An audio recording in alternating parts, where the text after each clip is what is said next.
ठीक है बच्चों, तो स्टार्ट करते हैं। नेक्स्ट हमने क्या देखा था बच्चों? हमने देखा था कि अगर कोई भी एक रीजन है, सिलेंड्रिकल रीजन है, अगर उसमें हमारी मैग्नेटिक फील्ड क्या है बच्चों? उसमें हमारी मैग्नेटिक फील्ड क्या है? हमारी टाइम वेरिंग मैग्नेटिक फील्ड है। टाइम वेरिंग मैग्नेटिक फील्ड है अगर, ठीक है। उसमें अगर मैं क्या रख दूं? एक कॉइल रख दूं। क्या रख दूं? एक कॉइल रख दूंगा। तो अगर अंदर की तरफ मैग्नेटिक फील्ड है तो कॉइल का काम क्या होता है? कॉइल में उस तरीके से करंट फ्लो होगा कि अगर मैग्नेटिक फील्ड बढ़ रही है तो कॉइल क्या करेगा? मैग्नेटिक फील्ड को कम करेगा, और कम करने के चक्कर अगर अंदर की तरफ है तो बाहर की तरफ करेगा, तो बाहर की वजह से करंट इस तरीके से फ्लो करेगा, ठीक है। फिर हमने बोला था कि जिस डायरेक्शन में करंट फ्लो करता है बच्चों, उसके अपोजिट डायरेक्शन में कौन फ्लो करता है? इलेक्ट्रॉन। और जहां पे जिस डायरेक्शन में इलेक्ट्रॉन फ्लो करते हैं, इलेक्ट्रॉन हमेशा कहां से कहां फ्लो करते हैं? Negative to positive. तो इलेक्ट्रिक फील्ड कहां से होते हैं? पॉजिटिव टू नेगेटिव होती है। इसका मतलब कि यही डायरेक्शन होगी जो करंट की डायरेक्शन होगी, भाई इलेक्ट्रिक फील्ड की डायरेक्शन होगी, ठीक है। फिर हमने देखा था कि इलेक्ट्रिक फील्ड इस पॉइंट पर देखो ऊपर की तरफ जाएगा, तो इस पॉइंट पर नीचे की तरफ आएगा। तो याद करो हमने नेक्स्ट लास्ट क्लास में टॉर्क भी निकाला था इस वजह से, क्योंकि रोटेशन मोशन में आ जाएंगे। अगर अगर पीछे वाली सरफेस आपकी क्या है? स्मूथ सरफेस, और स्मूथ सरफेस पे रखा गया है और वहां पे मैग्नेटिक पास कर, इस तरीके से वो क्या करने की कोशिश करेगा? रोटेट करने की कोशिश करेगा, तभी यहाँ पे टॉर्क जनरेट हो। लास्ट क्लास हमने यही पढ़ा था, ठीक है। अब इसमें एक और चीज समझनी है बच्चों। मान के चलो कि सब कुछ सेम है, और अगर मुझे मैग्नेटिक फील्ड निकालनी है तो आप मुझे बताओ। हमने मैग्नेटिक फील्ड का फॉर्मूला निकाला था, इनसाइड द रीजन और आउटसाइड द रीजन हमने निकाला था, नहीं निकाला था? इनसाइड द रीजन का क्या फॉर्मूला था? इनसाइड द रीजन का था बच्चों R/2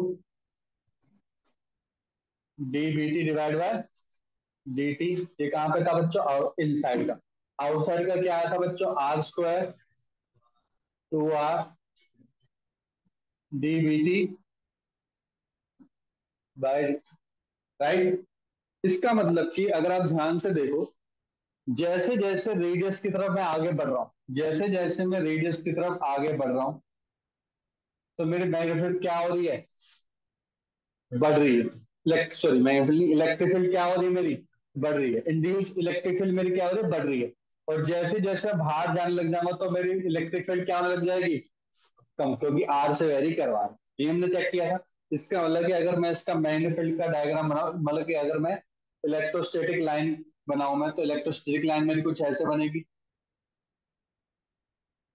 पहले गैप क्या होगा बच्चों? थोड़ा ज्यादा ज्यादा गैप होगा। उसके बाद क्या होने लग जाएगा? गैप कम होने लग जाएगा,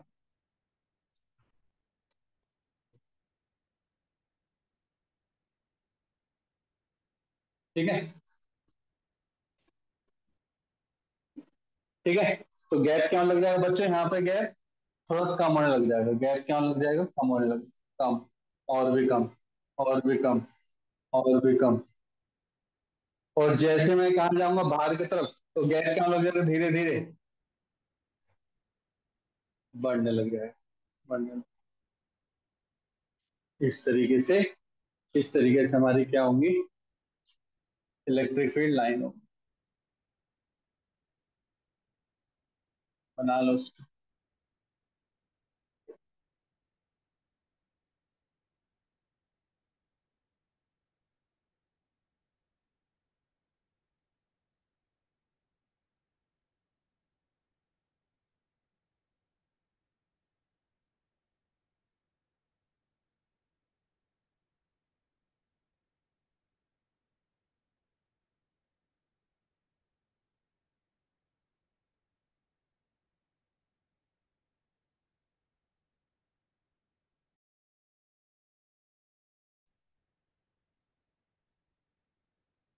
क्वेश्चन करते हैं, देखो।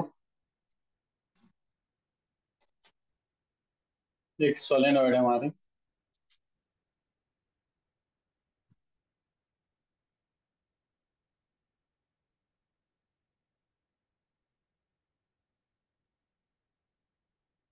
इसमें मैं एक्सटर्नल बैटरी लगा रहा हूँ और एक स्विच है, ठीक है। स्विच को मैं टी इज इक्वल टू 0 पे ओपन कर रहा हूँ, ओपन। इसका मतलब पहले क्या था? कनेक्टेड था। कनेक्टेड होने के कारण कुछ ना कुछ करंट फ्लो हो रहा था यहाँ पे, करंट फ्लो होने से क्या होगा, इसके अंदर मैग्नेटिक फील्ड जनरेट होगी कि नहीं होगी? कितनी होते हैं मैग्नेटिक फील्ड की वैल्यू? कितने होते हैं यहाँ पे मैग्नेटिक फील्ड की वैल्यू? म्यू नॉट एन आई, जहाँ पे एन क्या है बच्चे, यहाँ पे number of turns per unit length, number of turns per unit length.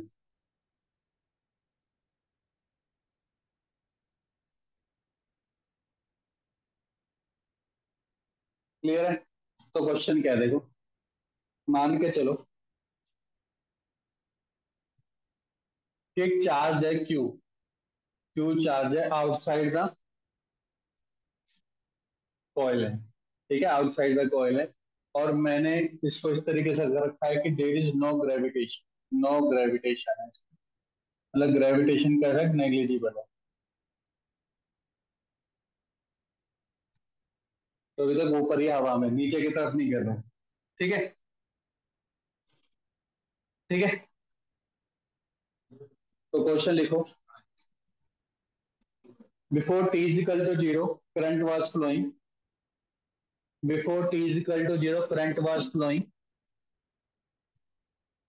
Now at T is equal to zero, now at T is equal to zero, switch is open, switch is open, calculate the velocity of charge particle q, calculate the velocity of charge particle q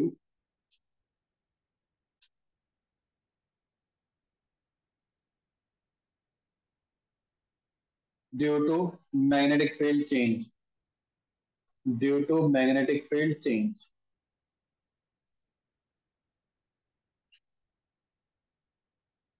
तो पहले सोचते हैं हम पहुंचेंगे कैसे, question यहाँ तक velocity का कॉन्सेप्ट कहाँ से पहुंचे, देखो कौन कौन से फॉर्मूले लगा सकते हैं यहाँ पे। सबसे पहले तो देखो क्या है, टाइम की वजह से मैग्नेटिक फील्ड चेंज हो रही है कि नहीं हो रही है? हो रही है। देखो टी इक्वल टू जीरो पे पहले थी और टी इक्वल टू जीरो पर वो एकदम से बंद होगी, वैसे तो बंद नहीं होगी क्योंकि अगर जीरो भी हो जाता है कुछ ना कुछ तो आपने पढ़ा है, रिटेंटिविटी होती है, याद है हमने हिस्टेरिसिस क्यों पढ़ा था। थोड़ा बहुत तो थोड़े टाइम के लिए तो रहेगा, इंस्टेंटेनियस टाइम के लिए तो रहेगा ही रहेगा, वहां पे करंट रहेगा, मैं बोलूंगा तो फिर मैग्नेटिक फील्ड तो वहां पे रहेगी ही रहेगी, चाहे वो थोड़े टाइम के लिए क्यों ना हो, कॉइल के अंदर रहेगी, ठीक है। लेकिन वो धीरे धीरे क्या हो रही है, कम होती जा रही है, कम होती जा रही है, मतलब फिजिक्स पहले कांस्टेंट थी बी नॉट म्यू आई, तो एकदम से क्या होगी, कम, एकदम से जीरो नहीं होगी, धीरे धीरे कम हो, ठीक है, धीरे इन द सेंस कि ऐसे में नहीं, बिल्कुल बहुत टाइम बाद, ऐसे बहुत जल्दी डिक्रीज हो जाएगी, ठीक है। ये तो कौन सा मतलब कि यहाँ पे टाइम की वजह से मैग्नेटिक फील्ड चेंज हो रहा है, ठीक है। अगर टाइम की वजह से मैग्नेटिक फील्ड चेंज हो रही है तो क्या मैं यहाँ से इलेक्ट्रिक फील्ड निकाल सकता हूँ? इलेक्ट्रिक फील्ड का फॉर्मूला आपको बता दें, क्योंकि यहाँ पे चार्ज पार्टिकल कहाँ पे, आउटसाइड पे, तो आउटसाइड वाला इलेक्ट्रिक फील्ड का कॉन्सेप्ट लगेगा, जो कि फॉर्मूला होगा capital R square divide by two R D B T divide by D T, ठीक है। चलो ये भी कॉन्सेप्ट हो गया। अब सर जो हमारी इलेक्ट्रिक फील्ड इंड्यूस्ड आई है वहां से मैं वेलोसिटी की तरफ कैसे निकाल सकता हूँ? कि इंड्यूस्ड इलेक्ट्रिक फील्ड से तो मैं पोटेंशियल तो निकाल सकता हूँ, क्योंकि आपने एक फॉर्मूला बताया potential equal to minus integration of E dot DL, ये तो कॉन्सेप्ट पता है मेरे को, है ना। पोटेंशियल निकाल सकते हैं, वेलोसिटी कैसे निकालो, वेलोसिटी पूछा आपने, चलो देखते हैं। अच्छा क्या मैं यहाँ से टॉर्क निकाल सकता हूँ क्या? हाँ सर, टॉर्क तो आपने लास्ट क्लास में सिखाया था, टॉर्क निकाल सकते हैं, क्योंकि अगर मेरे पास इंड्यूस्ड ईएमएफ है तो मैं अगर मैं फोर्स निकाल दूं उसके क्रॉस, और फोर्स इंटू आर, जितना जितना डिस्टेंस दूरी पर है वो निकाल दूं, तो मेरा टॉर्क निकल जाएगा। क्या टॉर्क और वेलोसिटी का रिलेशन है? क्या है?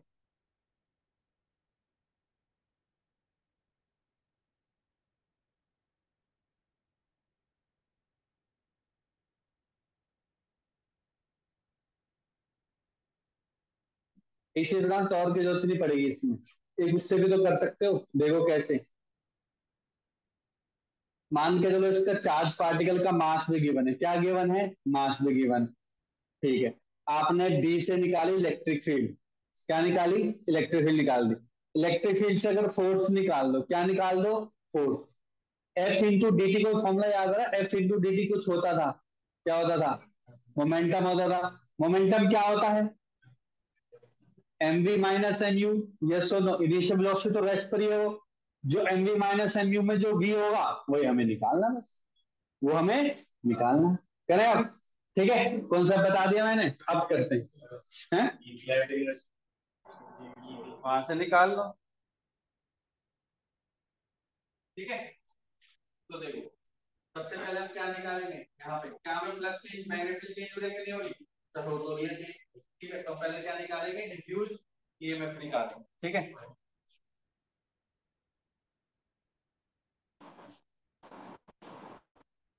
तो सबसे पहले निकालो ई इंड्यूस। ई इंड्यूस का फॉर्मूला क्या था बच्चों, ई इंड्यूस का फॉर्मूला था आर स्क्वायर, मान के चलो यहां से लेकर यहां तक है ये आर, इस पॉइंट से इस पॉइंट तक है ये स्मॉल आर।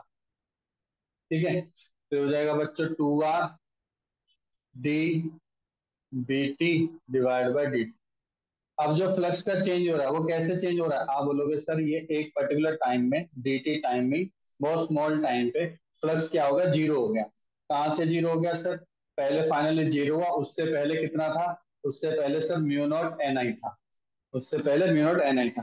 तो मैंने दोनों का सब्सट्रैक्शन ले लिया, क्लियर है। ठीक है, डिफरेंस ले लिया, डिफरेंस ले लिया तो बच्चों आपकी ई इंड्यूस कितना निकला, वो आपका निकला minus R square divide by 2r mu naught N I divide by D. ये निकल गया आपका ई इंड्यूस।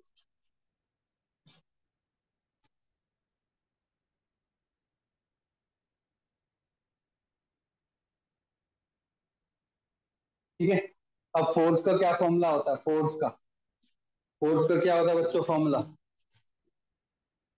फोर्स का होता है क्यू इंटू इंड्यूस, यस और नो, यही तो होगा, क्यू इंटू इंड्यूस। क्या आपने इंड्यूस की वैल्यू निकाले, बिल्कुल निकाले, क्या निकाले, पुट कर दो बच्चों, क्या निकाली, minus R square divide by 2r mu naught N I divide by D T.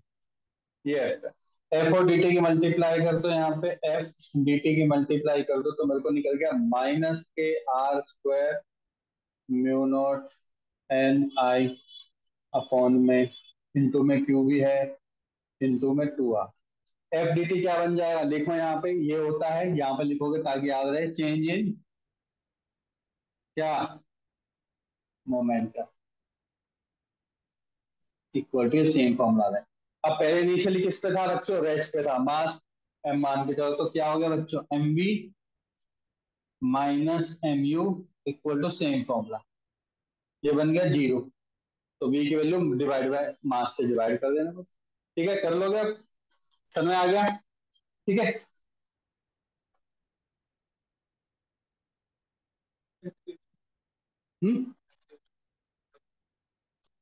Acceleration से कर सकते हैं, एक्सेलरेशन से करोगे तो कैसे करोगे, मान के चलो कि एफ से निकाला आपने एक्सेलरेशन, एम क्या निकालोगे यहाँ से,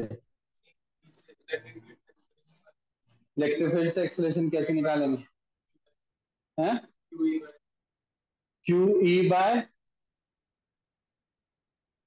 क्यू ई बाय एम में पहले भी तो पता करना पड़ेगा कि जो मैग्नेटिक फील्ड और इलेक्ट्रिक फील्ड दोनों की परपेंडिकुलर है कि नहीं, तूने प्रूफ कर दिया चीज, दोनों 180 डिग्री होने चाहिए, 180 डिग्री कहाँ रहा देख,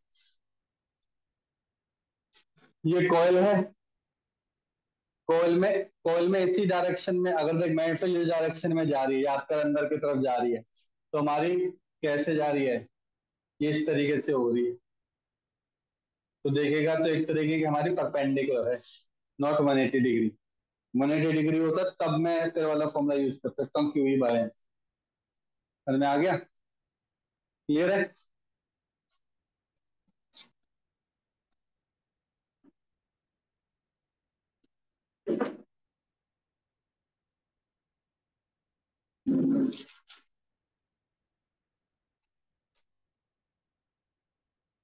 लिख लिया, आगे बढ़े।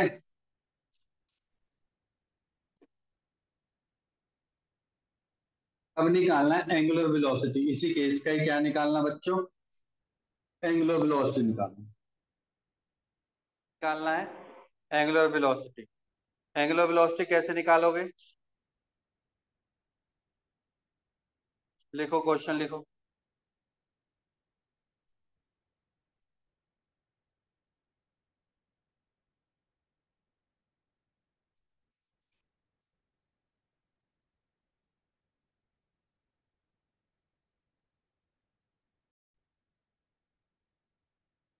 there is a uniform magnetic field in the given region, in the given region, and become zero instantaneously, and become zero instantaneously.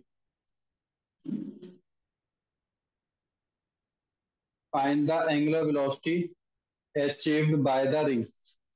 Find the angular velocity achieved by the ring having radius small r.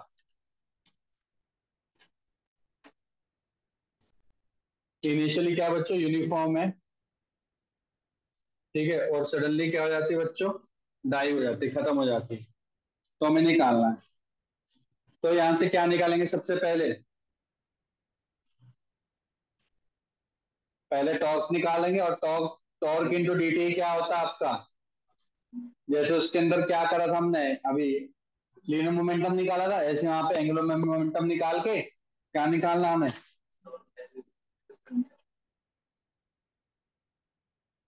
Angular velocity निकल जाएगा बस। ठीक है, निकालो, यहाँ पे tau dt करके निकलेगा, टाउ dt जल्दी करो।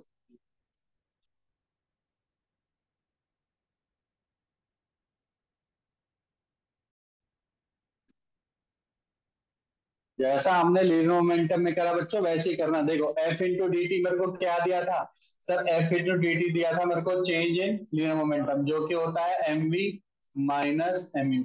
यहाँ पे आपको टाउ निकालना है, टाउ इंटू डी टी हमें क्या देगा, क्या देगा, आई की जगह क्या आ जाता है, मोमेंट ऑफ इनर्शिया, और वी की जगह क्या आ जाता है, ओमेगा।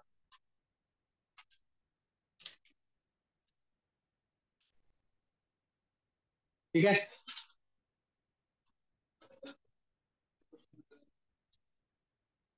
टू ले लो, टू ले लो, टू ले लो उसको, नहीं निकल पा रहा,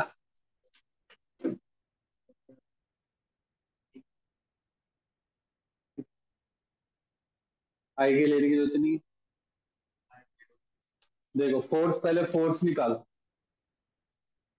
सबसे पहले क्या निकालेंगे, हमें फोर्स चाहिए होता है टाउ निकालने के लिए। टाउ निकालने के लिए फोर्स का फॉर्मूला क्या होता है, जब ई इंड्यूस पता होती है हमें, क्या होता है फॉर्मूला, देखो ई इंड्यूस पता है हमें, ई इंड्यूस तो आपने निकाल ही लिया अंदर की तरफ है, तो ई इंड्यूस कितना हो गया बच्चे, आप बोलोगे सर इंड्यूस हो गया R by two D V T by D T. Uniform पहले बोल रहे थे तो यूनिफॉर्म है, हमें नहीं पता कितनी थी, हमने बी ही मान लिया यूनिफॉर्म, और उसके बाद जीरो बन गई, तो मैं उसको जीरो माइनस बी मान लू, जीरो माइनस बी बाद में जीरो हो गई ना, ठीक है, तो मैं इसको मान रहा हूँ माइनस के R by two B divide by D. ठीक है, ये बन गई ई इंड्यूस। सर आपने फोर्स बता रखा, फोर्स होता है क्यू इंटू ई इंड्यूस होता है, ठीक है, सर इंड्यूस हो गया, ठीक है, और सर जो टाउ होता है हमारा, टाउ, टाउ क्या होता है, टाउ होता है बच्चों एफ, आर क्रॉस एफ होता है, लेकिन यहाँ पे पहले से परपेंडिकुलर है, क्यों, क्योंकि आर ये है एफ ये से जाता है, देखो आर ये है एफ ये होगा, या एफ ऊपर की तरफ जाएगा, ठीक है, जो भी होगा परपेंडिकुलर ही होगा हमेशा, तो सीधा मैं लिख लू आर एफ। ठीक है, आर पहले से भी था, हाँ, तो यहाँ पे एफ लगा दो, ये बच्चे कितना होगा, Q into E induce, E induce कितना गिवन है माइनस के R by two B into D T. Clear, ये टाउ होगा, टाउ इंटू डी टी कर दो, टाउ इंटू डी टी क्या निकल के आ जाएगा बच्चों मेरे पास, आई ओमेगा निकल के आ जाएगा, क्यों, क्योंकि इनिशियल इनिशियल एंगुलर वेलोसिटी तो जीरो थी, तो फाइनल रिजल्टेंट आ गया मेरा minus K Q R square B divide by two. देख लो, ये आ रहा, ठीक है, कोई इनमें फॉर्मूला एक भी नहीं रटना है, कौन कौन सा रटना है, केवल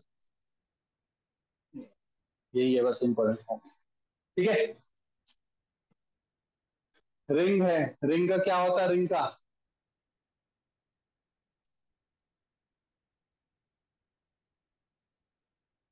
M R square by two कितना होता है, M R square by two, तो कितना हो जाएगा यहाँ पे M R square by two minus Q, omega भी आएगा बच्चा यहाँ पे, Q R square B divide by two. तो देखो कट गया, आर स्क्वायर से आर स्क्वायर कट गया, ओमेगा की वैल्यू आ गई माइनस के जे बाय 2m। टू भी आएगा, और ऊपर टू था तो टू से टू भी।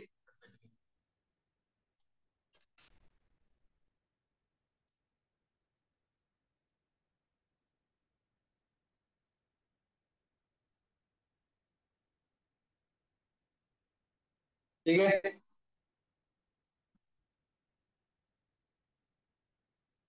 ठीक है बच्चों, बढ़े आगे। अब देखो हमने एक तो ली थी इलेक्ट्रिक फील्ड में हमने पोटेंशियल निकाली थी। ठीक है, इलेक्ट्रिक फील्ड में क्या हमेशा पोटेंशियल होती है कि नहीं होती? सर होती तो है। देखो जैसे कि हमने देखा था कि कोई भी जैसे इलेक्ट्रिक फील्ड जा रही है, electric field due to electric charge.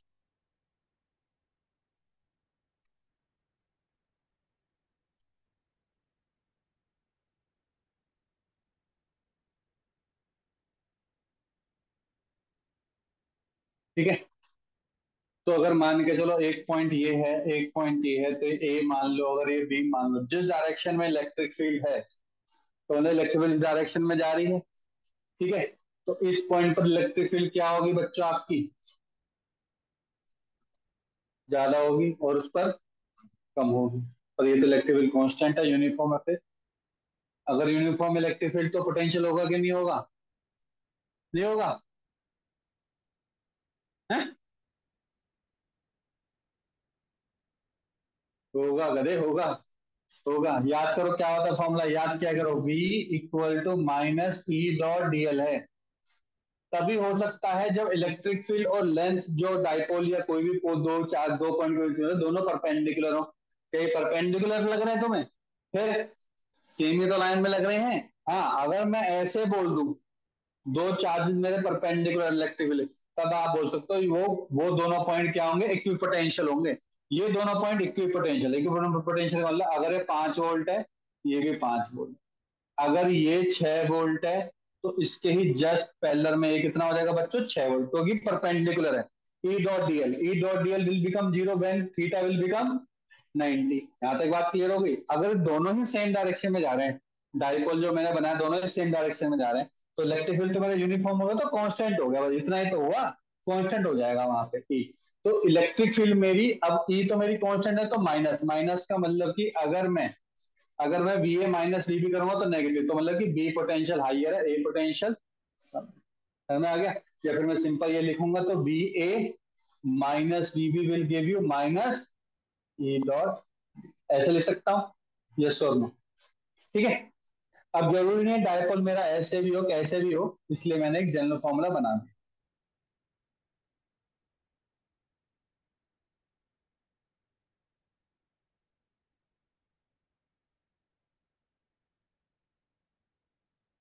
ठीक है बच्चों, अब इलेक्ट्रिक फील्ड की वजह से क्या होता है, यहाँ पे फोर्स भी होता है। फोर्स होता है कि नहीं होता? Electrostatic force. यहाँ पे हमने क्या वर्क डन निकाला? वर्क डन निकाला। क्या हमने यहाँ पे पोटेंशियल एनर्जी निकाली है? नहीं निकाली? हमने सब निकाला।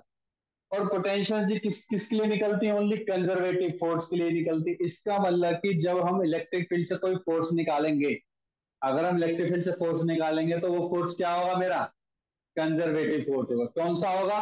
कंजर्वेटिव फोर्स होगा। इसका मतलब कि जब भी हम electric field due to electric charge निकालेंगे, तो वहां पे जो भी फोर्स जनरेट होगा, इंड्यूस होगा, वो कौन सा फोर्स होगा? वो कंजर्वेटिव होगा।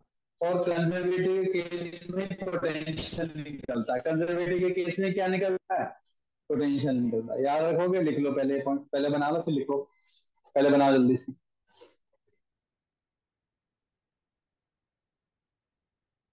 जल्दी बनाओ, जल्दी जल्दी।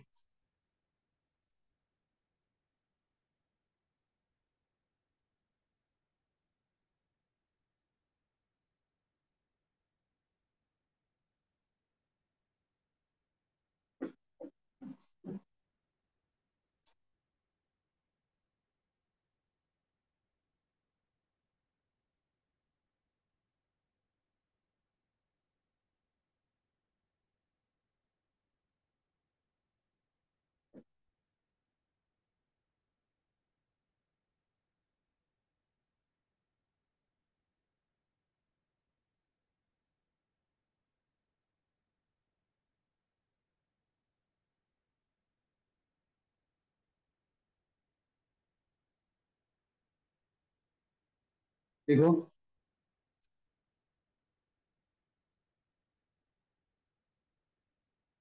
इन electric field due to charge, the electric field due to charge is a conservative field, is a conservative field, is a conservative field in which potential is defined properly, in which potential is defined properly,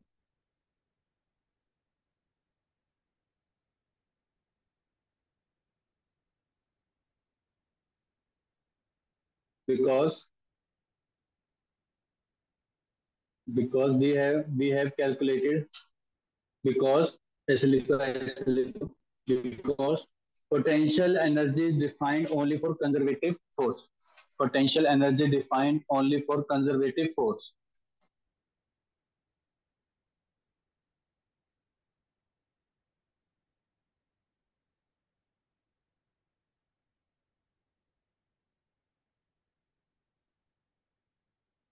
ठीक है।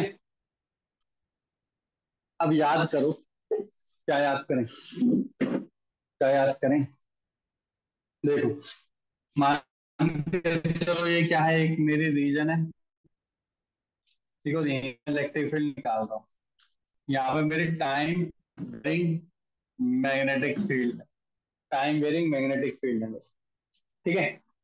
अब एक चीज बता, time varying magnetic field से क्या मेरी electric field भी इंड्यूस होगी, क्या चार्ज की वजह से इलेक्ट्रिक फील्ड हो रहा था, हो रहा था, यहाँ पे टाइम वेरिंग मैग्नेटिक फील्ड की वजह से भी क्या हो रहा है, मेरी चार्ज, सॉरी चार्ज क्यों बोल रहा हूँ मैं, इलेक्ट्रिक फील्ड मेरी क्या हो रही है, इंड्यूस हो रही है, इलेक्ट्रिक फील्ड इंड्यूस हो रही है कि नहीं हो रही, सर हो रही है, बिल्कुल हो रही है। इस कलर की क्या इलेक्ट्रिक फील्ड की वजह से वर्क डन भी निकाल सकते हैं, नहीं निकाल सकते, निकाल सकते हैं बच्चों, कैसे, क्या होता है फॉर्मूला, वर्क डन का फॉर्मूला क्या होता है, हाँ तेरे को कहाँ से पता है, तो कैसा वर्क डन का टेस्ट ले लो, वर्क डन का टेस्ट ले लो, मुझे तो सब आता है। वर्क डन का फॉर्मूला क्या होता है, फोर्स इंटू डीएल, यहाँ पे फोर्स, तो मान के चलो यहाँ से लेकर ये मेरा यहाँ पे क्या है, मेरा इलेक्ट्रिक फील्ड इंड्यूस्ड है, ये पे मेरा फोर्स होगा, फोर्स अभी हमने निकाला था, क्या निकाला था, क्यू इंटू ई इंड्यूस निकाला था हमने, यस और नो। अगर वो स्मॉल डिस्टेंस के लिए चलता है, डीएल लेंथ के लिए चल रहा है, ओनली डीएल लेंथ के लिए, तो यहाँ पे क्या हो जाएगा बच्चों, डीएल बन जाएगा, तो ई क्यू ई इंड्यूस्ड और डीएल, और यहाँ पे क्या आ जाएगा साथ में, कॉस जीरो आ जाएगा, क्यों, क्योंकि जिस डायरेक्शन में मेरा करंट है उसी डायरेक्शन में मेरी डीएल लेंथ है, और उसी डायरेक्शन में मेरा फोर्स भी है, तीनों उसी डायरेक्शन में, तीनों उसी डायरेक्शन में, यहाँ पे क्या आ जाएगा बच्चों, कॉस जीरो आ गया, तो वन बन गया, ठीक है। तो मेरे पास डी डब्ल्यू या वर्क डन कितना होगा, क्यू इंड्यूस्ड इंटू डीएल, ये बन गया हमारा, ठीक है। अगर मैं इंटीग्रेट करूंगा यहाँ पे, तो क्यू और इंड्यूस्ड बाहर ले लोगे, टोटल लेंथ कितनी होगी, जितना मैंने चला यहाँ से लेकर यहाँ तक, कितनी लेंथ हो गई, आप बोलोगे 2 पाई आर, कितनी बोलोगे,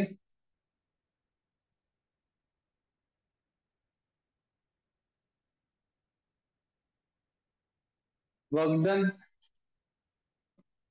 सेम पॉइंट पर आ गए हम, याद करो कंजर्वेटिव फील्ड में जो वर्क डन होता है वो केवल 2 पॉइंट के ऊपर होता है, किस किस पॉइंट पर डिफाइंड होता है, इनिशियल और फाइनल, पाथ के ऊपर डिपेंड नहीं करता, लेकिन यहाँ पे वर्क डन पाथ के ऊपर डिपेंड कर रहा है, इसका मतलब कि जो यहाँ पे ये जो इलेक्ट्रिक फील्ड इंड्यूस हो रही है ना यहाँ पे, वो कैसी है, नॉन कंजर्वेटिव है, ये मैं क्यों लिखवा रहा हूँ, ताकि स्टेटमेंट वाले क्वेश्चन कर सकें। देखो, देखो, देखो, in time varying magnetic field, in time, लिख दिया फॉर्मूला, लिख दिया, W equal to Q induce 2 pi R, लिखो जल्दी,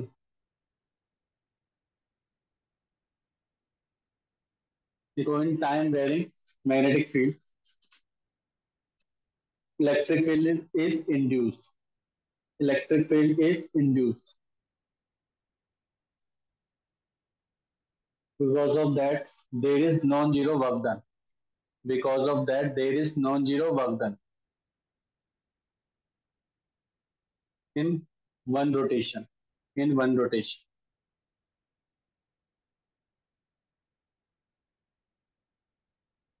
It is clearly indicated that, it is clearly indicated that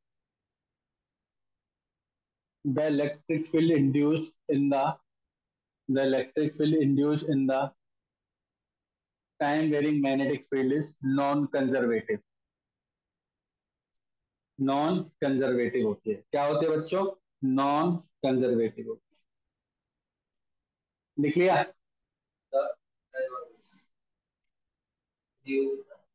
in the time varying magnetic field is non conservative.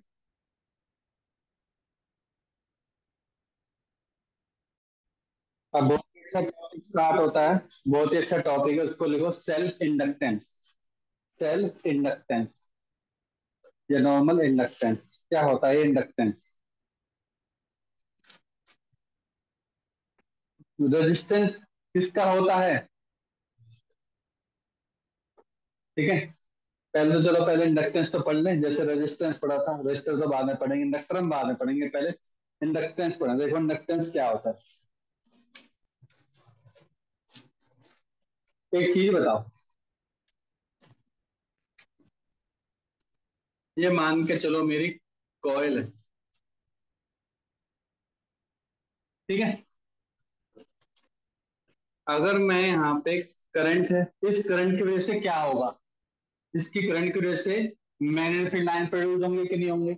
और magnetic field line अगर वो close surface से निकलती है तो उसको हम क्या बोलते हैं?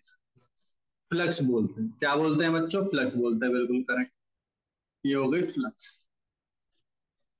फ्लक्स कब बढ़ती है? जब करंट बढ़ा दो आप। करंट बढ़ाने से बढ़ती है कि नहीं बढ़ती? कैसी बात कर रहे हो सर, बिल्कुल बढ़ती है। बढ़ती है। इसका मतलब कि जो मेरी फ्लक्स है वो डायरेक्टली प्रोपोर्शनल टू क्या है? जितना आई बढ़ता रहेगा उतना ही मेरे क्या हो जाएगा, होता रहेगा बच्चों? फ्लक्स बढ़ता रहेगा, फ्लक्स बढ़ता रहेगा, फ्लक्स। को कोई इनके बीच में डायरेक्ट रिलेशन नहीं है, इनके बीच में डायरेक्ट रिलेशन नहीं है। जैसा कि वोल्टेज और करंट के बीच में था कि करंट के बढ़ने से वोल्टेज बढ़ रही थी, है ना। ओम्स ने तो ये तो बताया था, ओम्स ने ये सजेस्ट किया था कि करंट के बढ़ने से वोल्टेज बढ़ रही है। तो उसकी वजह से क्या बीच में एक रिलेशन निकाला था, रेजिस्टेंस। क्या निकाला था? रेजिस्टेंस। ऐसे यहाँ पे क्या निकल जाएगा? इंडक्टेंस। यहाँ पे क्या निकल जाएगा बच्चों? इंडक्टेंस। तो यहाँ पे मैं बोलूंगा फाई इक्वल टू, इक्वेट करने के लिए यहाँ पे आ जाएगा एल। वैसे यहाँ पे होता है एन फाई होता है बच्चों। क्या होता है? N phi. N phi equal to L I बोलते हैं। एन यहाँ पे क्या रिप्रेजेंट कर रहा है? ये वाला N number of turns per unit length के, number of turns. Number of capital N हमेशा क्या रिप्रेजेंट करता है? Number of turns. Small N number of turns per unit length, याद रखना। तो ये क्या है बच्चों? Number of turns.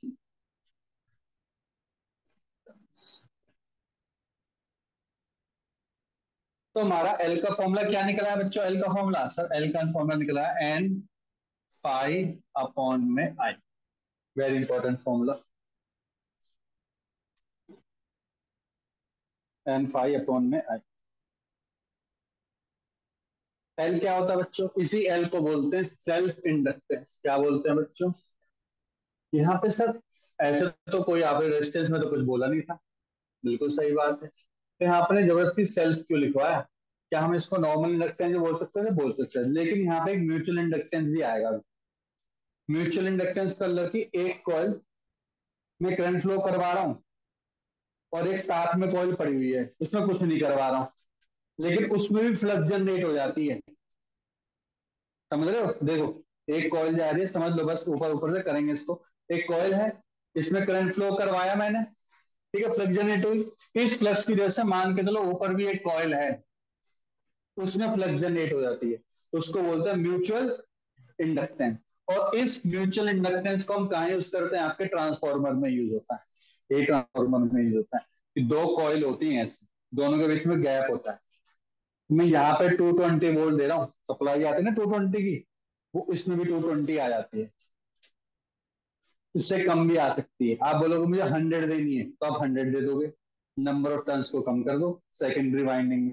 वो हम आज आगे जाके पढ़ेंगे, उतना डिटेल में क्यों, अभी तो बस ये पढ़ो सेल्फ इंडक्टेंस, वो तो बात की बात। क्लियर हो गया यहाँ तक? सेल्फ इंडक्टेंस क्लियर होगा। इसको कोफिशिएंट ऑफ इंडक्टेंस भी बोलते हैं, इसको कोफिशिएंट ऑफ इंडक्टेंस भी बोलते हैं, कोफिशिएंट ऑफ इंडक्टेंस भी बोलते हैं। पाई आपका स्केलर क्वांटिटी, एन आपका स्केलर क्वांटिटी, आई आपका स्केलर क्वांटिटी, तो एल भी क्या होगा? Scalar quantity. लिखते चलो जल्दी जल्दी जल्दी। स्केलर क्वांटिटी नॉन नेगेटिव है। क्या है? Non negative. पाई की यूनिट क्या होती है? वेबर। और करंट की एम्पियर, वेबर पर एम्पियर। वेबर पर एम्पियर, ऐसा यूनिट क्या होगी इसकी? वेबर पर एम्पियर।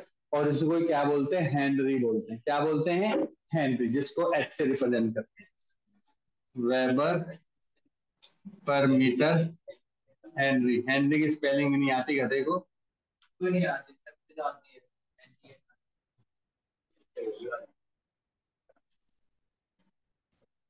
ठीक है, किसकी यूनिट है ये? एल की यूनिट है। अब हमें इसका डायमेंशन फॉर्मूला निकालना, ये निकाल के देगा हमें, तेरे को ही आता है ये चक्कर, हमें तो आता नहीं। कैसे निकाले डायमेंशन फॉर्मूला?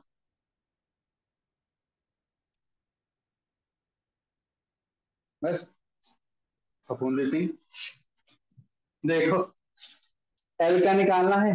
देखो हमें कुछ नहीं आता, बिल्कुल बेसिक से स्टार्ट करते हैं। एल है एन पाई अपॉन आई। आई का तो पता है एम्पियर ही होता है। एन का निकालेंगे, एन तो सर डायमेंशन लेस होता है। पाई पाई पाई का एक बेसिक फॉर्मूला करवाया था इस चैप्टर के स्टार्टिंग में। क्या करवाया था? B A cos theta. Cos theta निकालने की जरूरत नहीं है हमें। किस किस का निकालना? एक बी का, एक ए का, एक एक आई का पता है, ए का पता है, बी फिर आ गया। बी आ गया। बी में ऐसा कोई फॉर्मूला बताओ जिसमें म्यू नॉट ना हो। F equal to M B. M B कौन सा फॉर्मूला? वो तो एम वो बताया था, मैग्नेटिक स्ट्रेंथ, फोर्स स्ट्रेंथ बताया था। उससे भी आसान है, उससे भी आसान, उससे भी आसान, उससे भी आसान है। पढ़ चुके हो ये? I L cross B, D L cross B पढ़ा है? I into D L cross B. अब तो आसान है, देखो आई करंट है, एल लेंथ है, एफ फोर्स है, तो बी की क्या निकल जाएगी? यही हमेशा बी के लिए भी यही याद करना है, F divide by I L. I L clear है? ठीक है, यही बी के याद रखना, बी का यहीं पे पुट कर दो। तो जो इंडक्टेंस है उसकी आ जाएगी बच्चों F upon I L into में एरिया इंटू में आई। तो देखते हैं फोर्स का क्या होता है बच्चों, न्यूटन। इसका क्या होगा? मीटर स्क्वायर डिवाइडेड में आई आई है, नीचे लेंथ है तो मीटर, आई स्क्वायर एल, यही हो गया। ठीक है, तो उसको प्रॉपर लिखते हैं। न्यूटन का क्या होता है बच्चों फोर्स का? M L T minus two L two M A square into meet L. L M, M कौन सा एम है? ये गलत ले लिया मैंने सर, गलत लिया है मैंने यहाँ पे कुछ ना कुछ। ये पहले यूनिट के साथ साथ उन्हें क्या करने लग गया, तो यहीं से लिखते हैं। फोर्स का क्या होता है? M one L one T minus two. Area क्या होता है बच्चों? क्या? L two. आई और आई क्या बन जाएगा? ए स्क्वायर। और एल हो जाएगा ओनली एल। क्लियर है? ठीक है, एल से एल कट गया, और तो कुछ नहीं कट रहा। तो क्या बन गया? M one L two T minus two A minus, बस खत्म। देखो 4 नंबर पक्के थे।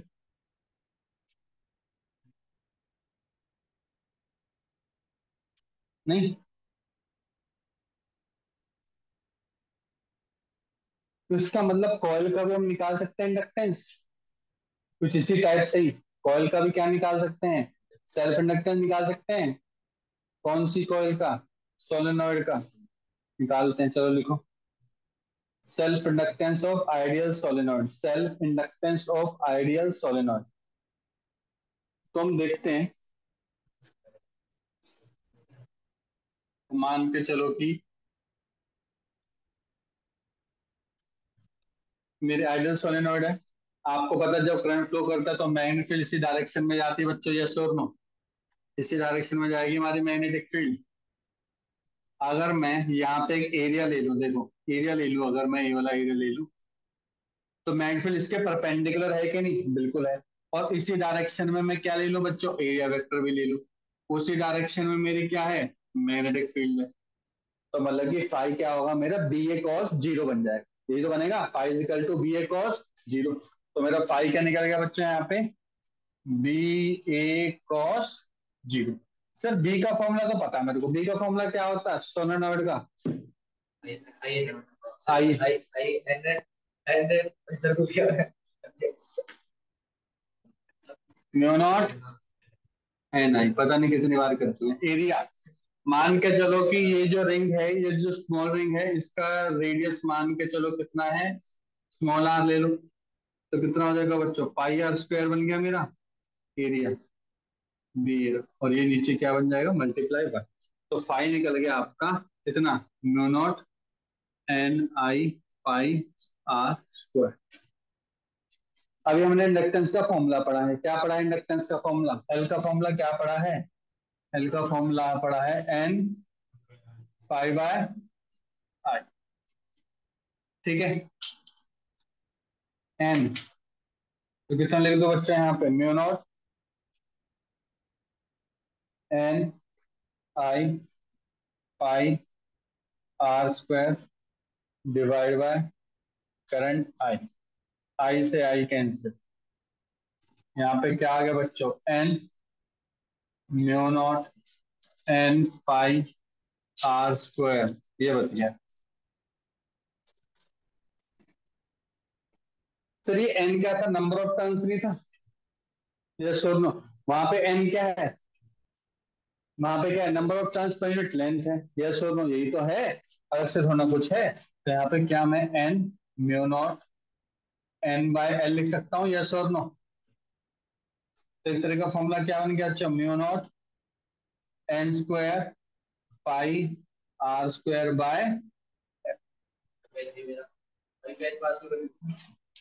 वेरी इंपॉर्टेंट फॉर्मूला, जिसमें जो एल होता है ना बच्चों, L directly proportional to N square है। इसका मतलब कि अगर मुझे कभी भी अगर मुझे इंडक्टेंस बढ़ाना होगा तो कितनी जल्दी से इंडक्टेंस बढ़ा सकते हैं, by increasing number of turn, number of turns के करने से डबल हो जाएगी।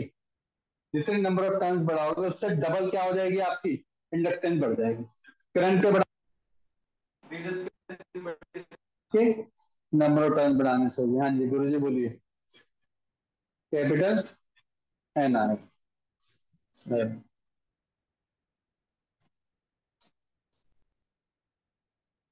क्लियर है।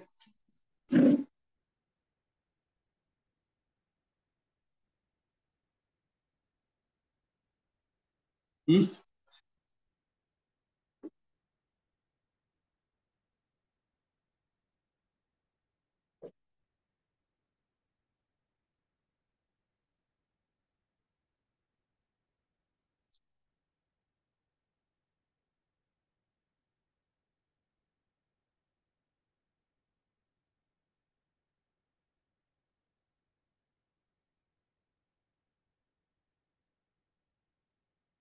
ठीक है।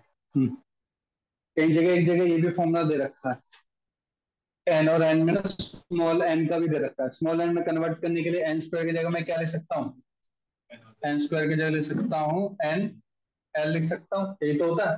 तो एन एल लिख दूंगा तो एल का वैल्यू क्या बन जाएगी बच्चों, mu naught N square pi R square L, क्योंकि एल से एक एल कट जाएगा, ये बच जाएगा। क्लियर है, दोनों फॉर्मूला लिख लो। वहां पे एन है पर यूनिट लेंथ, वहां पे कैपिटल एन है नंबर ऑफ टर्न्स। अब बताओ जो इंडक्टेंस है, ध्यान से देखो कि इंडक्टेंस वी नॉट के ऊपर डिपेंड कर रहा है। मतलब कि अगर गलती से कोई यहाँ पे और मीडियम ले लूं मैं, अगर मैं मीडियम ले लूं, मैं यहाँ पे नेक्स्ट पेज पे जा रहा हूँ, क्या निकाला आपने एल की value, mu R mu naught ले लो अब, और क्या लिया था, mu naught N square pi are.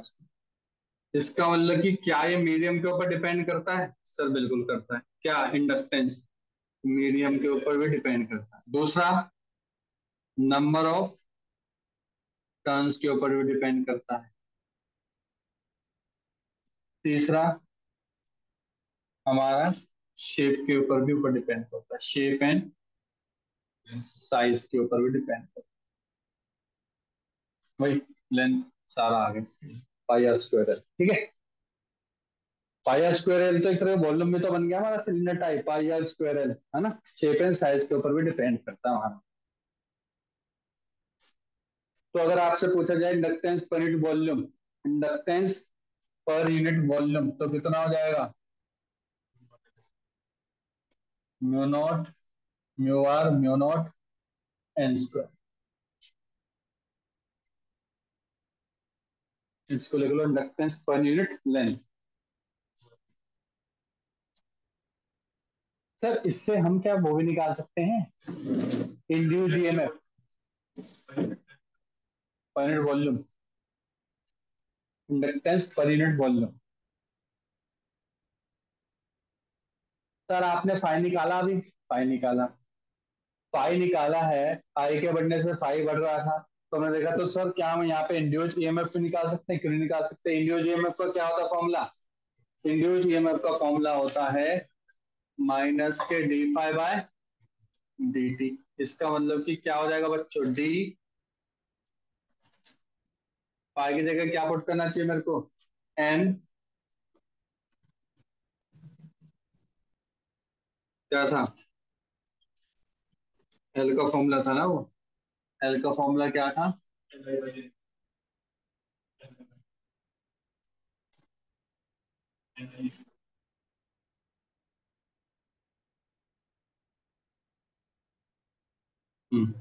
L I by L I by N. Small I ले लो, स्मॉल आई लेके चल रहे हैं तो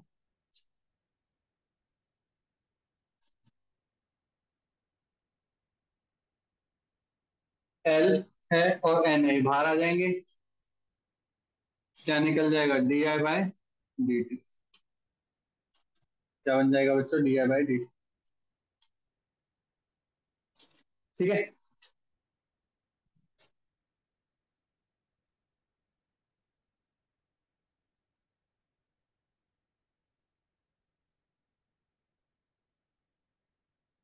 एन को अगर आप वन मान लो तो हमारा इंड्यूस्ड ईएमएफ कितना निकलता है बच्चों, minus K L D I by D. ये निकला आपका इंड्यूस्ड ईएमएफ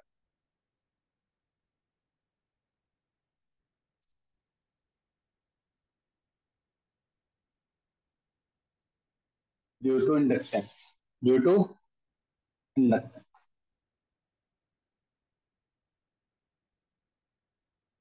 ये माइनस क्या रिप्रेजेंट कर रहा है? मतलब कि अपोज कर रहा है, करंट को चेंज करना है। क्या कर रहा है, करंट को चेंज करने के लिए क्या कर रहा है, अपोज कर रहा है। ऐसा क्यों कर रहा है, करंट को चेंज करने के लिए अपोज क्यों करता है, ऐसा क्यों कर रहा है? देखो मैं एल की वैल्यू अगर यहाँ से निकालने की कोशिश करूं तो मेरी एल की वैल्यू क्या निकलेगी सर, मेरी एल की वैल्यू निकले minus E divide by D I by D T, ठीक है, ये निकलेगी। अगर ये D I by D T change नहीं हो रहा, नहीं होता तो कांस्टेंट होता है। अगर करंट कांस्टेंट हो रहा है यहाँ पे, अगर करंट कांस्टेंट तो डिफरेंशिएट ऑफ करंट क्या होगा यहाँ पे, जीरो। समथिंग अपॉन जीरो क्या होगा, इंडक्टेंस हो जाएगा इन्फिनिट। ऐसा पॉसिबल है क्या, पॉसिबल ही नहीं है, ऐसा पॉसिबल नहीं है। इसका मतलब कि इंडक्टेंस क्या काम करता है, यहाँ पे एक स्टेटमेंट आते कई बार, inductance does not allow to change the क्या,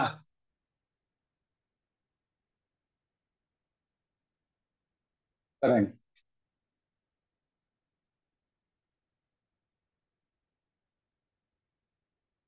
तो बता फिर अब,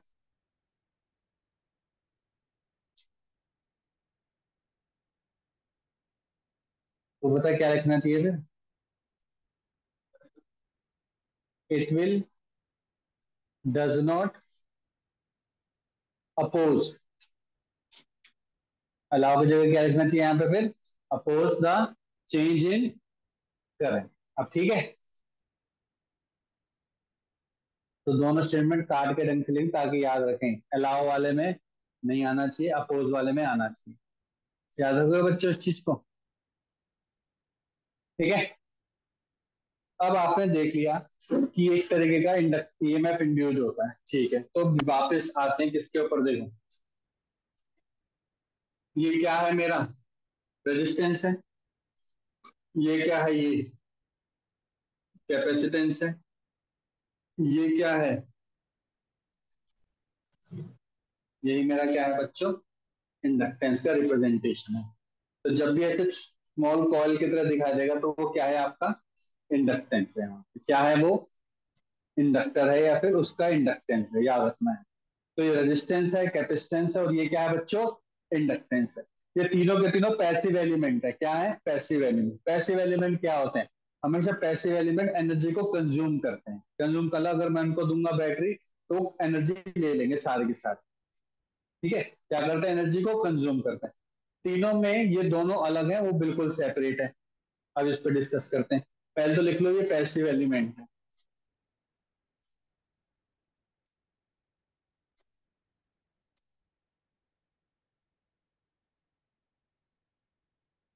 passive elements are those element, passive elements are those element, passive element are those element which does not provide energy, which does not provide deliver the energy, deliver मतलब देता नहीं है, देता नहीं है।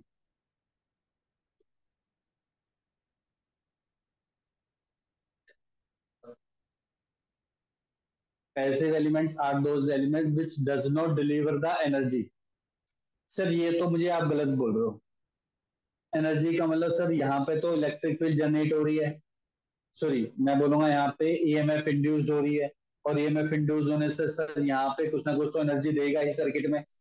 पर एक चीज बताओ, इंड्यूस्ड ईएमएफ कब होती है, जब वहां पे जब वहां पे फ्लक्स चेंज होती जा रही है, फ्लक्स चेंज हो रही है। कंटिन्यूस फ्लक्स चेंज का होना बहुत जरूरी है वहां पे। अगर फ्लक्स चेंज नहीं होगी तो इंड्यूस्ड ईएमएफ क्या बन जाएगी मेरी, zero.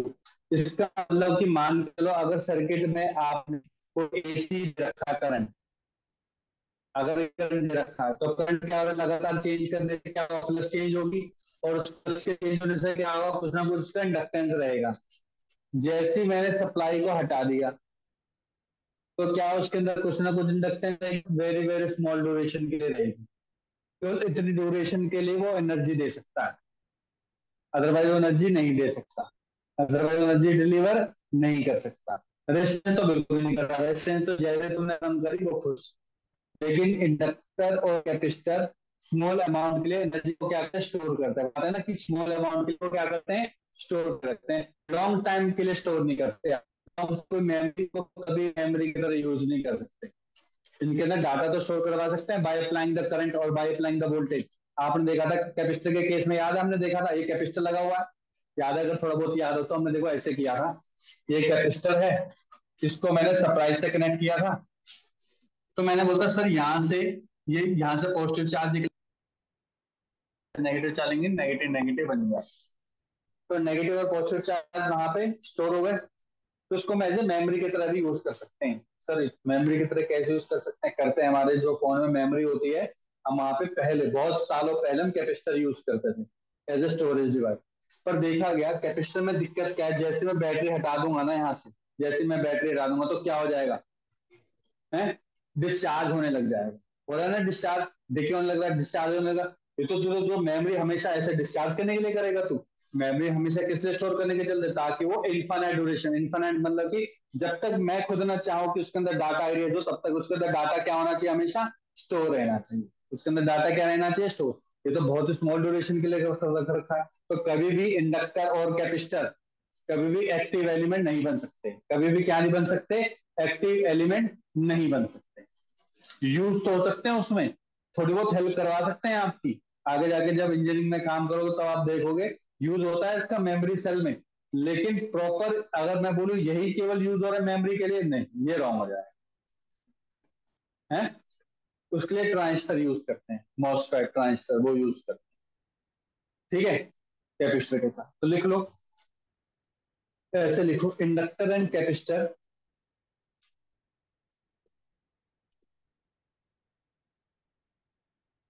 inductor and capacitor can store energy but for very small duration, can store energy but for very small duration.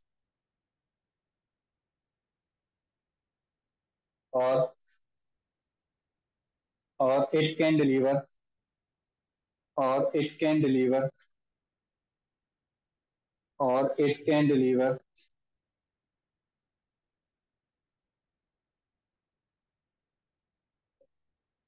और it can deliver the energy for very small duration.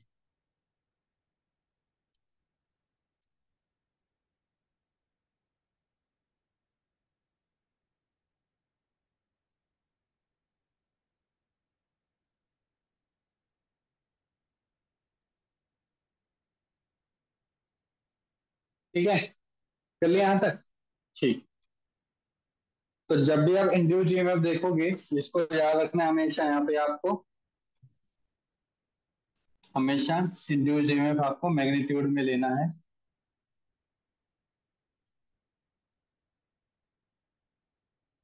जब भी हम एक inductor की बात करें, क्योंकि यहाँ पे जो इंड्यूस ईएमएफ हो रहा है ये सेल्फ इंड्यूस हो रहा है। क्या हो रहा है यहाँ पे? सेल्फ इंड्यूस हो रहा है, इस वजह से वो नेगेटिव पॉजिटिव। लेकिन इंडक्टर मेरा पैसिव एलिमेंट, और पैसिव एलिमेंट हमेशा एनर्जी क्या करता है? कंज्यूम करता है। क्या करता है? कंज्यूम। तो उसको देखते देखो कैसे सर्किट में यूज करते हैं, यहाँ पे आप ध्यान से देखना, आराम से देखो। हम्म याद करो, हमने जब इलेक्ट्रिसिटी पढ़ रहे थे तो हमने देखा था कि अगर मान के चलो यहाँ पे मेरी हाइयर वोल्टेज है वी ए, और यहाँ पे मेरी स्मॉलर वोल्टेज है वी बी, तो वी ए ग्रेटर देन क्या है बच्चों? वी बी है। ठीक है। और यहाँ पे बच्चों अगर करंट पास हो रहा है, करंट हमेशा कैसे फ्लो करता है? पैसिव एलिमेंट में। पैसिव एलिमेंट कोई भी हो उसमें हमेशा हाइयर टू लोअर पोटेंशियल, याद रखना ही चाहिए, हमेशा हाइयर टू हाइयर टू। ठीक है। ये रेजिस्टेंस आर है, तो कुछ ना कुछ यहाँ पे वोल्टेज ड्रॉप होगी कि नहीं होगी? होगी। तो यार हम कुछ फॉर्मूला लिखते हैं, यहाँ पे लिखते थे V A minus V B equal to, क्या लिखते थे? Equal to I into R. Yes और नो? यहाँ तक क्लियर होगा बच्चों? बहुत बढ़िया। सर, बैटरी में तो हमेशा करंट कैसे फ्लो करता है? Negative to positive terminal. Passive element हमेशा पॉजिटिव टू नेगेटिव, याद रखना है ये। कितनी बार बता चुका इलेक्ट्रिसिटी में भी, तो थोड़ा बहुत ये समझ लो, इलेक्ट्रिसिटी रिवाइज हो रहा है। जैसा इसमें हो रहा है वैसे किसमें होता है? बाकी दोनों में भी होता है। करके देख ले, सब करके देखते हैं। मान के चलो ये कैपेसिटेंस है सी, कैपेसिटेंस के क्रॉस वोल्टेज है वीसी। कितनी है बच्चों? वीसी। ये क्या है? ए है। ये क्या है? वीबी है। ये हाइयर पोटेंशियल है, ये लोअर पोटेंशियल है। तो वी ए माइनस वीबी क्या हो जाएगा बच्चों? वीसी। वीसी हो जाएगा। और अगर इसके ऊपर चार्ज क्या है बच्चों? क्यू है, तो क्यू इक्वल टू क्या होता है बच्चों? सीवी होता है। तो वी की वैल्यू क्या होगी यहां से? क्यू बाय सी होगी। कितनी होगी बच्चों? क्यू बाय सी हो। समझ में आ गया? अब क्यू और करंट का कोई रिलेशन है? बात में अगर यहाँ पे करंट भी फ्लो कर रहा हो सर, है तो सही। क्या है सर? ध्यान से देखो सर, हमने पढ़ा है आई होता है D Q by D T होता है। तो अगर मुझे क्यू निकालना तो डेफिनेटली मुझे क्या करना पड़ेगा बच्चे? यहाँ पे इंटीग्रेट करना पड़ेगा। यस और नो? इंटीग्रेट करना पड़ेगा। तो यही वैल्यू मैं यहाँ पे पुट कर सकता हूँ। तो देखो क्या निकल गया मेरा, V A minus V B equal to V C equal to one by C integration I D T. Very important relation, लिख लो ये। क्या देखने के लिए है ये? है मूवी थिएटर है?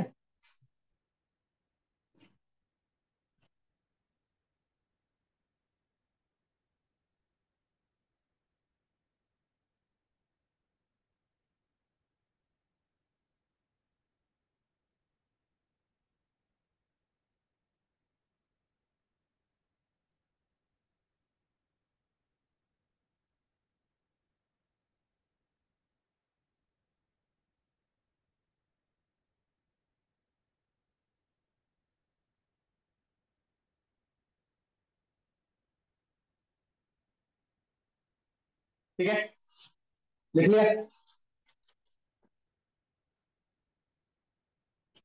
और अगर बाई चांस यहाँ पे क्या आ जाए, इंडक्टर भी आ जाए, फिर वही concept, V A V B, current flow कर रहा है आई, तो इसके क्रॉस जो वोल्टेज होगी वो क्या होगी sir, V A minus V B, voltage across inductor होगी। वो तो हम निकाल चुके हैं, वो तो हम निकाला अभी, जो वोल्टेज अक्रॉस इंडक्टर या फिर जो इंड्यूस ईएमएफ है, इंड्यूस तो चल ईएमएफ इस वजह से है क्योंकि इसके अंदर करंट फ्लो हो रहा था। ऐसी कुछ अगर यहाँ पे होगी तो यहाँ पे कितनी हो जाएगी बच्चों, वो हो जाएगी L D by D T, हो जाएगी L D by D T. ठीक है, माइनस नहीं आएगा, माइनस वो रिप्रेजेंट कर रहा है कि वो कंज्यूम कर रहा है। अभी बताऊंगा तो माइनस कैसे आ सकता है, अभी बताता हूँ कैसे आता माइनस। करें, एक छोटे से क्वेश्चन लेके चलते हैं, देखो। मान के चलो कि यहाँ पे एक रेजिस्टेंस है 2 ओम का है, और यहाँ पे 5 वोल्ट है, करंट मान के चलो 1 एम्पियर, तो यहाँ पे कोई बताएगा मेरे को कितनी वोल्टेज होगी, यहाँ पे 3 होगी। इसका मतलब कि इसने यहाँ पे क्या किया, माइनस आई आर किया। क्या किया बच्चों, माइनस आई आर किया ना यहाँ पे, तो 5 माइनस आई आर कितना हो गया बच्चे, इक्वल टू कितना आ गया, 3 वोल्ट आया कि नहीं आया। सेम अगर यहाँ पे क्या आ जाए बच्चों, मेरे पास इंडक्टेंस आ जाए, यहाँ पे अब मेरे को D I by D T के वन करना पड़ेगा। D I by D T मान के तो मेरे पास 2 वैल्यू गिवन है, इंडक्टेंस है मेरे पास 2 हेनरी, और मेरे पास है यहाँ पे बच्चों 5 वोल्ट, तो बताओगे मेरे पास कितनी वोल्टेज आ जाएगी यहाँ पे, 1 वोल्ट आ जाएगी। क्यों, क्योंकि सर ये भी जो वोल्टेज करेगा ये minus K L D by D T करेगा, क्योंकि यहाँ पे ड्रॉप हो रहा है। तो 5 minus K L D by D T, तो कितना है सर, 5 माइनस के 2 into two, how much, 1 volt. इस पॉइंट पर 1 वोल्ट होगी। समझ में आया कि नहीं आया, क्लियर है। ठीक है बच्चों, तो अगर एक रजिस्टर है और एक इंडक्टर है, दोनों को सीरीज में कनेक्ट कर दिया, यहाँ पे 10 वोल्ट है, करंट फ्लो कर रहा है इसके अंदर 2 एम्पियर, इतना फ्लो कर रहा है इसके अंदर, 2 एम्पियर कर रहा है पूरे सर्किट में, पूरे सर्किट में 2 एम्पियर करंट फ्लो कर रहा है, और यहाँ पे है 4 नहीं 2 ओम है, और इसका है 2 इंडक्टेंस, तो बताओ कितनी वोल्टेज होगी यहाँ पे।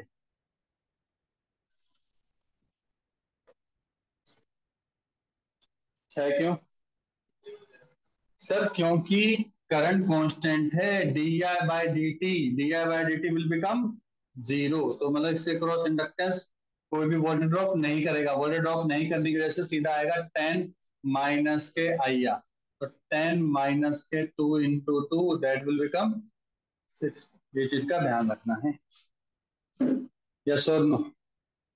इसका लगे कांस्टेंट करंट प्रोवाइड हो रहा है तो इंडक्टेंस शॉर्ट सर्किट की तरह बिहेव करेगा, शॉर्ट बिल्कुल नहीं, शॉर्ट सर्किट की तरह बिहेव करेगा। इफ, लिख लो, if constant current is provided to the inductance, if constant current is provided to the inductance,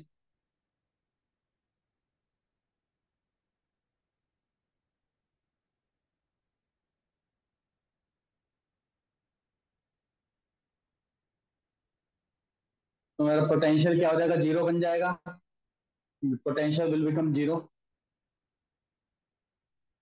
और पोटेंशियल जीरो का मतलब पोटेंशियल डिफरेंस मेरा क्या होगा, जीरो बन गया। इसका मतलब कि वो इक्वी पोटेंशियल पर है, मतलब कि अगर एक ग्राउंड से कनेक्ट है तो हर एक पॉइंट पर zero zero zero zero voltage हो गई, तो ग्राउंड पे क्या वोल्टेज होती है, जीरो होती है। ठीक है, तो inductor will act as a short circuit, inductor will act as a short circuit. Open हो सकता है क्या ये, अगर ओपन हो जाता तो क्या होता, करंट फ्लो ही नहीं करता, फिर वोल्टेज भी कहाँ ही आती, वोल्टेज भी नहीं आती, यस और नो, आती क्या नहीं आती, कुछ भी नहीं आती, जीरो वोल्टेज होती। समझ में आ गया। इलेक्ट्रिसिटी का इतना पोर्शन तो पता है ना, शॉर्ट और ओपन का। ओपन मतलब कि नो करंट फ्लो, शॉर्ट का मतलब कि maximum current flow, maximum current flow, resistance उसका जीरो। क्लियर हो गया यहां तक?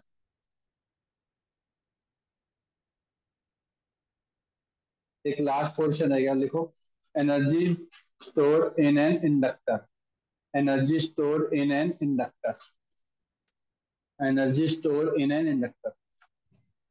तो देखो, अभी आपने देखा था कोई भी इंडक्टर है, उसके अंदर कितना ईएमएफ या वोल्टेज कितनी जनरेट होती है, हमने पढ़ा था, L D I by D T पढ़ा हमने, यस और नो, ये तो हम पढ़ चुके हैं। सर पावर का फॉर्मूला क्या होता है, पावर का, वी आई, वी इंटू आई बोल सकते हैं, यस और नो। तो क्या हो गया मेरा, L I D I by D T बोल सकते हैं पावर। पावर और उसका फॉर्मूला क्या होता है, एनर्जी का, पावर और एनर्जी का फॉर्मूला क्या होता है गंगे? कुछ ना आता था।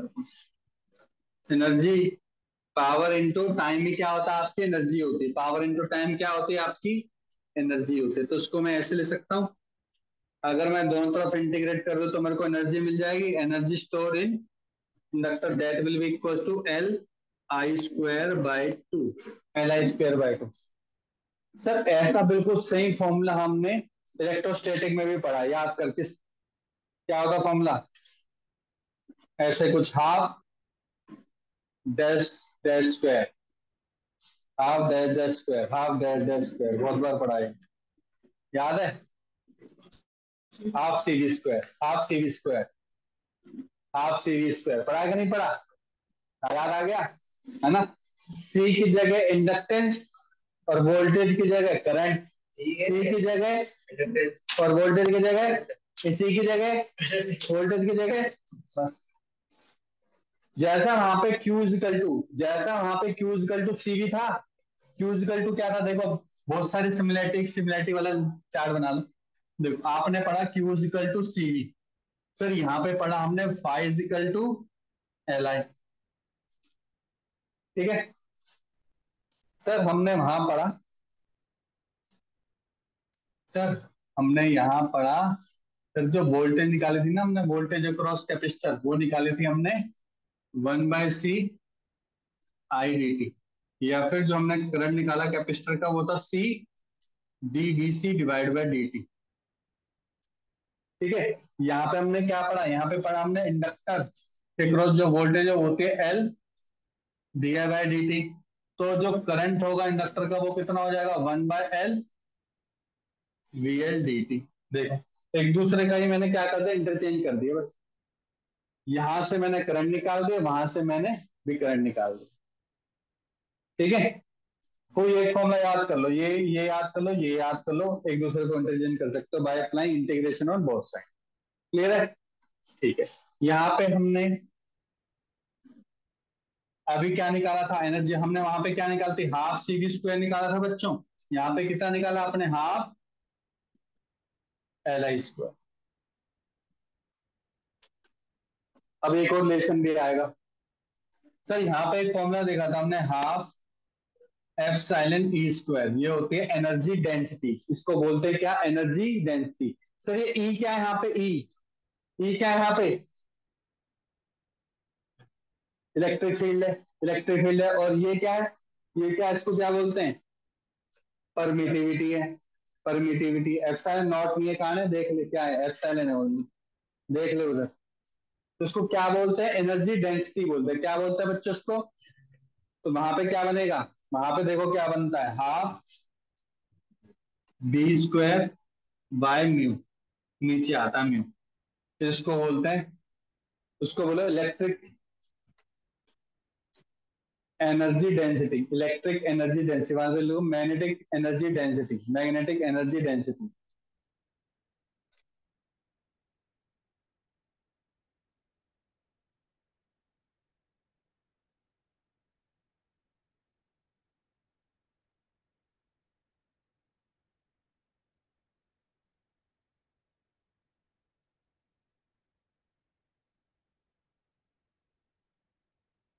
ठीक है, हो गया, समझ में आ गया?